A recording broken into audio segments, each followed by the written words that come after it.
नमस्कार, मैं हूं संत दुबे और आप देख रहे हैं डेमोक्रेटिक न्यूज़। आज हम दिव्यांगों की वह कहानी बताएंगे जिसे सुनकर के आप भी हैरान हो जाएंगे। अपराधियों को तो बहुत आपने सुना है, लेकिन जब बाबा भारती से जुड़ी हुई ऐसी स्क्रिप्ट वाले कहानी और अपराधियों की बात जब आप सुनेंगे तो आप हतप्रभ हो जाएंगे। जी हाँ, ऐसे अपराधी हैं जिन्होंने घटना को अमली जामा पहनाया है। पुलिस ने उसका परत दर परत राज खोल दिया है।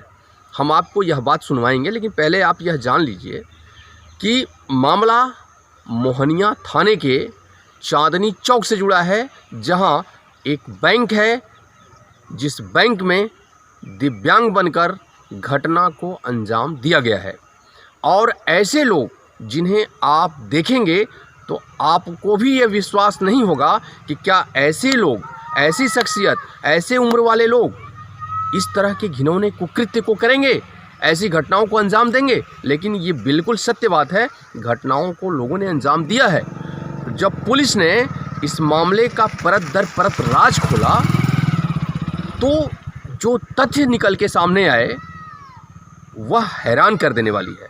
और वह घटना मामूली घटना है, वो मामूली घटना नहीं है। आपको यह जब जानेंगे तो आप कहेंगे कि क्या ऐसा भी संभव है क्या?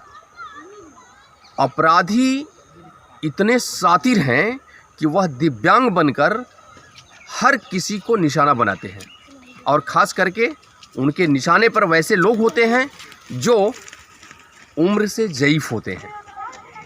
पैसा निकालने के लिए बैंक में जाते हैं और उनकी नज़र उन्हीं पर होती है। और ऐसे लोगों का 40 लोगों का गिरोह है, और वे अपराधी रोहतास ज़िले के एक गांव से जुड़े हैं। तो किस गांव से हैं वह भी बात हम आपको बताएंगे। लेकिन आप यह जानिए कि अपराधियों की इस पैंतराबाजी से बाबा भारती वाले कहानी का याद घटनाक्रम ताज़ा हो जा रहा है।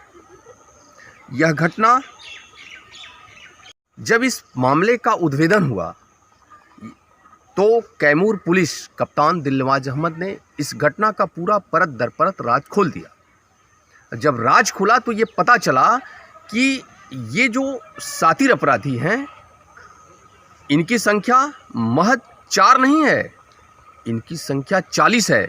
और जो अपराधियों ने पुलिस के समक्ष घटना का खुलासा किया है तो उसने साफ शब्दों में कहा कि मेरे पूरे गांव के लोग ऐसी आपराधिक घटनाओं को अंजाम देने के लिए विवश होते हैं। और हर, चाहे कैमूर का ज़िला हो या रोहतास का ज़िला हो, मतलब सीमावर्ती सभी ज़िलों में उनका गैंग घूमता है। और वह गैंग दूसरे जगह नहीं जाता है, बैंक में ही जाता है। और ऐसे आपको टच करेगा, वह दिखाएंगे हम घटना कि कैसे टच करता है, यह भी सीन आपको दिखाएंगे हम। ऐसे तरीके से टच करता है कि आप गिर जाते हैं और तुरंत आपका जहां भी पैसा होता है सटीक उसकी नज़र वहां पहुंचती है और उसे ब्लेड मारता है और पैसा निकाल के चंपत हो जाता है। आप उसे समझ नहीं पाएंगे। तो आइए इस पूरे घटनाक्रम का, जहां प्रेस कॉन्फ्रेंस हो रहा है, जहां पुलिस कप्तान दिलनवाज अहमद अभी प्रेस कॉन्फ्रेंस कर रहे हैं, आपको हम सीधे वहां ले चलते हैं। आप मेरे साथ चलिए। लेकिन इस बात को भी आप देखिएगा कि घटना में शामिल अपराधी किस उम्र के हैं और किस तरीके से घटना को अंजाम देते हैं, यह भी हम आपको दिखाएंगे। तो आइए, चलिए मेरे साथ।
ये क्या बताए थे थाने पे आके? थाने पे आके ये बताया गया गाड़ी मेरी चोरी हो गई है।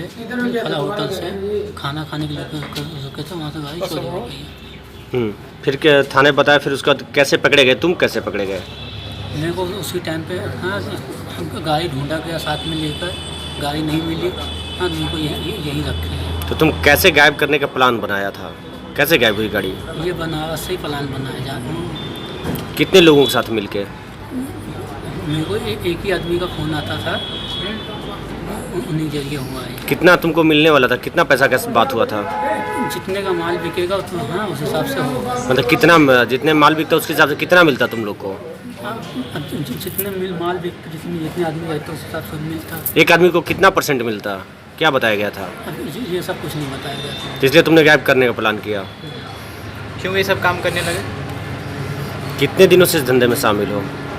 पहली बार है, मैं अभी तक ड्राइविंग करता था। इसके पहले भी तुम? नहीं, पहली बार है। क्या लदा था गाड़ी पे? 16 किलो। कहाँ से लेके कहाँ जा रहे थे? वापिस है समझते। क्या नाम? हाँ? ज्यादा टेंशन नहीं कर रहे हैं। कितना पैसा मिलता है इस तरह से करने के लिए? 1000 रुपया देता है। 1000 रुपया। आपको आँख से रियल में दिखाई देता है या नहीं? नहीं देता नहीं है। हाँ? ना चश्मा उतार देंगे तो नहीं देता। तो अभी तो आप सही चल रहे हैं, लेकिन अंधे का रोल कर रहे हैं, तो लंगड़ा के चल रहे हैं, ये क्यों करते हैं? मजबूरी ऐसा आ गया था कि ऐसे नहीं कर सकते। क्या नाम हुआ आपका? विजय सिंह। कहाँ के रहने वाले हैं? बस्तीपुर। हाँ? बस्तीपुर। कैमूर में किन किन बैंकों के ग्राहकों को आप पैसा काट के भाग जाते हैं? जो ना बैंक में लोग आ जाता है वही बैंक जो ना लौटता है, हलवा ना हो बना के चला जाता है। कितने लोगों का टीम है आपके काम में? हम लोग काम करती में 4 गो 5 लोग। सब जगह अलग अलग रहते हैं या एक ही साथ?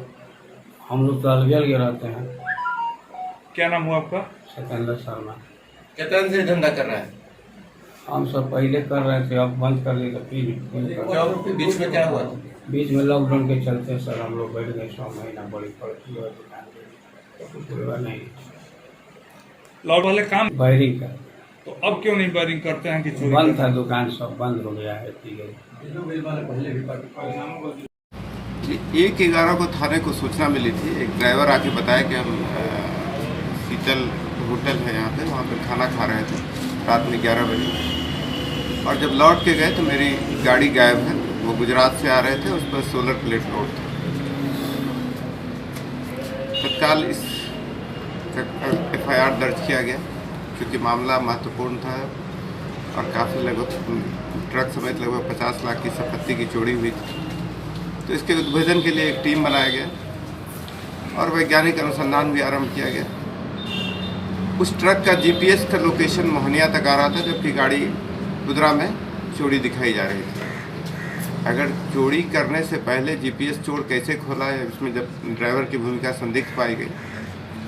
फिर आगे भी टोल प्लाजा पे खोजबीन किया गया, वहाँ भी इसका गाड़ी का कोई लोकेशन नहीं मिला भूमिका। उसके बाद फिर आगे अनुसंधान, ड्राइवर कोई स्वीकार नहीं कर रहा था, बोल रहा था कि मेरी गाड़ी चोरी हो गई। फिर मालिक से संपर्क करके बुलाया गया। फिर अनुसंधान के क्रम में और वैज्ञानिक अनुसंधान हुआ तो पता चला कि इसके साथ 2-3 और लोग बनारस से यहाँ तक आए हैं। उन लोगों का सत्यापन किया गया तो एक का लोकेशन कलकत्ता पाया गया।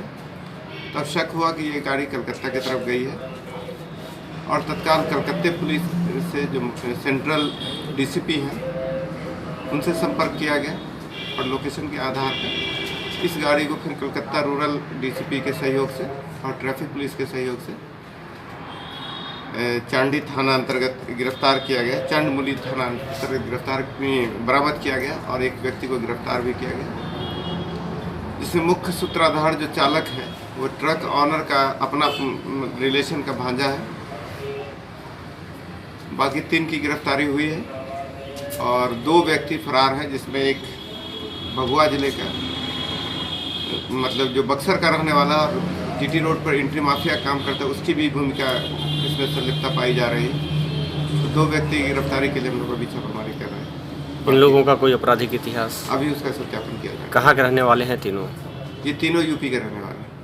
कितने घंटे में रिकवरी कर पाई पुलिस? 72 घंटे में कलकत्ता से पूरा माल समेत गाड़ी की रिकवरी हुई है और बहुत कम समय में पुलिस की तत्परता से इस पूरे घटने का खुलासा हुआ। अगर विलम्ब होता तो ये लोग गाड़ी का क्या करते नहीं, हैं? गाड़ी को जो विलम्ब होता तो माल बेचने की भी बात हो रही थी वहाँ पुलिस सादे वर्दी में तैनात थी। जैसे ही वहाँ कलकत्ते में जहाँ पर पार्किंग ढाबे पर ये लोग गाड़ी बेचने की बात है, सादे में पुलिस वाच कर रही थी, ये गाड़ी छोड़कर हटे हुए थे। तो ये पुलिस जब गई वहाँ तो ये लोग समझे कि ग्राहक आया, तब ये दबोचा गया वहाँ पर। कभी माल बेचने के बाद गाड़ी तुरंत कटवाने की भी बात बता रहे हैं, कटवा दिया जाता। इसके एवज में क्या बता रहे, कितने पैसे मिलते हैं इन लोगों को? अब जो भी पैसे मिले, लेकिन ये लोग का पूरा सेटिंग था कि मतलब ये करके ड्राइवर को भी इसमें पर्याप्त हिस्सा मिलता है।